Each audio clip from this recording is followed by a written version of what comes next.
the lawyer in the Fed. What's cracking? Lawyer in the Fed got a big episode this week. An absolute icon in the world of MMA. As promised, we got a UFC Hall of Famer in the house, as well as the return of the Fed himself. So I'm going to let the Fed do the honors. Let him know what time it is, Fed. Yo, what up?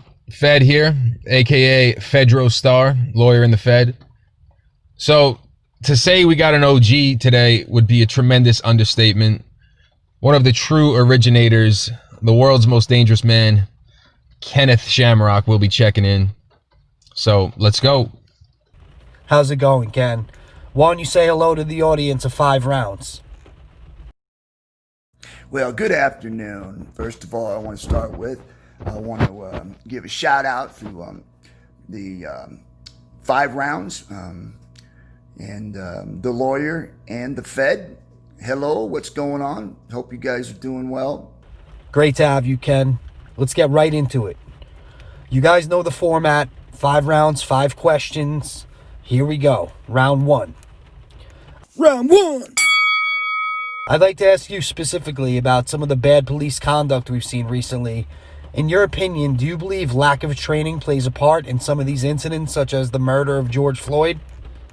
Let me know. 5 rounds. Round 1.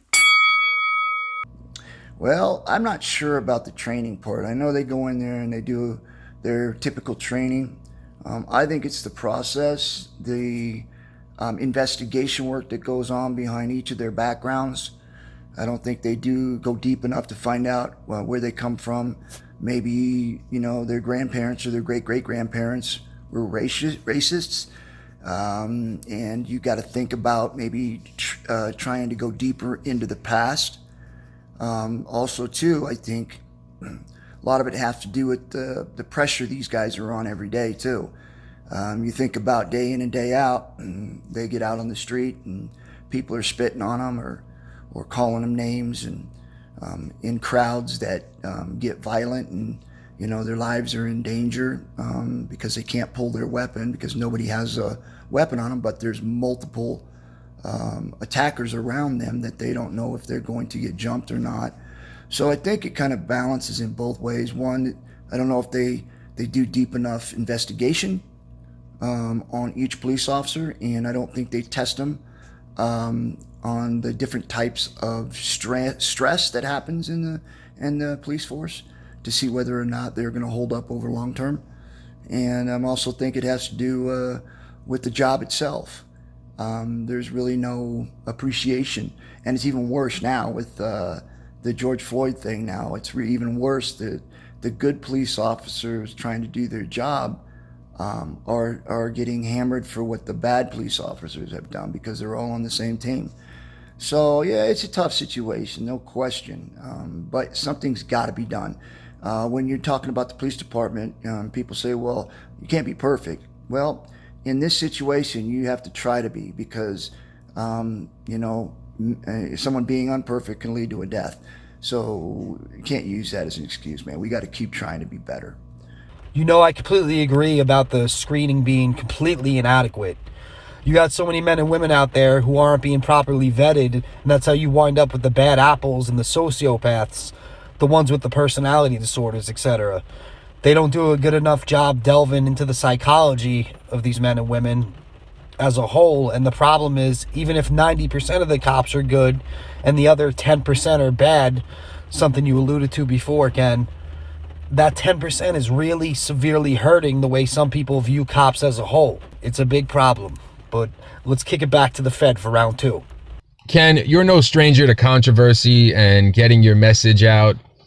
Definitely no stranger to combative situations. I want to know, what is your opinion on things like Antifa and Black Lives Matter? Ragu! My opinion on Antifa is I don't have a whole lot of information about them, but I do know from what I have heard that they are definitely people that like to instigate and inflame situations, to escalate them beyond control, to unseat people that are in power, by doing things within groups of people that are protesting to instigate the law to go beyond the necessary means, or to lose their temper, or to do things they can catch on film. They also take pictures of situations where it will influence one way or the other of how people are thinking by setting up situations that look good on film and then posting them through the social media. I think these guys that are doing this are being investigated now because they're not a secret anymore, and that I think sooner rather than later they'll be taken apart because that now it's not a secret. People know who they are and what they're doing and what their motives are. So I think it'll be just a matter of time before that gets broken down. But something else will come up too. Another organization will pop up. It's just the way the world is, unfortunately. Black Lives Matter is the other question. My opinion on that is that they do. And I think that when this thing was first started, the Black Lives Matter first started, they started it for to be seen, to be heard. A certain ethnic group that were being, I believe, unfairly treated, and so by doing that, they were trying to, raise attention, raise awareness. But I think now that that people like Antifa and other political figures sees an opportunity to turn this and to instigate this situation to make people angry by saying Black Lives Matter, and now you've got, well, what about all lives matter, or police lives matter? And so now all of a sudden this thing that became a group of people trying to raise awareness on the unfair justice that they were receiving, and now the other people that are connected to politicians or Antifa or other organized groups trying to turn this Black Lives Matter into a bad situation by using people to say, well, wait a minute, why should their lives only matter? And changing the narrative of what this was originally set out to do, which was to raise awareness of unfair justice towards the African American. It wasn't anything to do with them believing that their lives were more important than ours. So I think we have to be very careful not to be instigated or tricked into being angry about this situation, because when it was first started, it wasn't have anything to do with whether they were better or they were a lot better than us. It was more about raising awareness for unfair justice towards the African American. And that's what, when you hear that, that's what you should be thinking, not about whether or not they don't think our lives matter, because they do. So just be very careful with that. I certainly agree with your take on Antifa. Not only that, I think they would all be well served to spend a few minutes in a Ken Shamrock heel hook, but I digress. As far as your take on Black Lives Matter, that was actually very eloquent, if I must say so. Governor Shamrock, maybe, in the future? Assemblyman? Huh? What do you think, Ken? I was going to say, that really was a very eloquent soliloquy Ken went on there for a minute. You know, it was really well reasoned and thought out. Just a quick note on it, a couple quick notes. Regarding what the Fed said in the heel look, I don't think those guys would need a couple minutes in a heel look. Heel hook being probably the most dangerous joint lock in all submission grappling, or BJJ. There's a saying, if you're feeling it, it's too late. And those ligaments are popping in a matter of seconds. So a few seconds should be good enough, Fed. And as far as what Ken said about Black Lives Matter, as well reasoned as some of it was, I don't want to split hairs, but he did mention something about groups like Antifa twisting the message of Black Lives Matter. Lord knows I'm no Antifa fan, but just for full disclosure and truth, Antifa actually supports Black Lives Matter, I believe. So, in the interest of full disclosure, we ought to tell it like it is. But anyways, back to business. So for round 3, Ken, I want to ask you, I think I know the answer to this one already too. If you could go back to the absolute peak of your abilities, the peak of your career, and if there was one fight you could do over again if you had the chance, which one would it be? 5 rounds. Round Trinity!